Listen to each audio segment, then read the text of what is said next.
আবার আমি পার্ট 2 নিয়ে চলে এলাম। বেশি দেরি না করে গল্পটা শুরু করি। শুভ আর মৌ দুজনের ভালোবাসা ছিল খুব গভীর। প্রতিদিন ফোনে কথা, ছোট ছোট ঝগড়া, আবার মুহূর্তেই মান অভিমান শেষ। তাদের স্বপ্ন ছিল একসঙ্গে একটা সুন্দর ভবিষ্যৎ গড়ার। কিন্তু একদিন হঠাৎ মৌয়ের পরিবার তার বিয়ে ঠিক করে ফেলে। অনেক চেষ্টা করেও মৌ পরিবারের সিদ্ধান্ত বদলাতে পারেনি।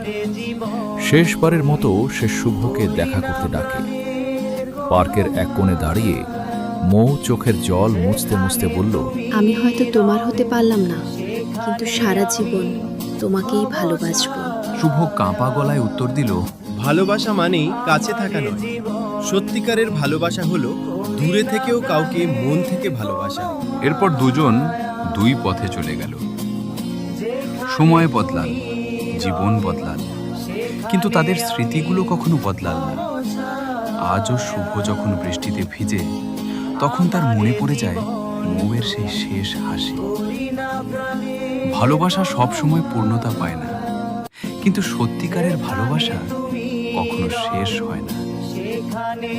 গল্পটি ভালো লাগলে ভিডিওটি লাইক করো, কমেন্টে জানাও তোমার মতামত, আর এমন আরও গল্পের জন্য চ্যানেলটি সাবস্ক্রাইব করে পাশে থেকো।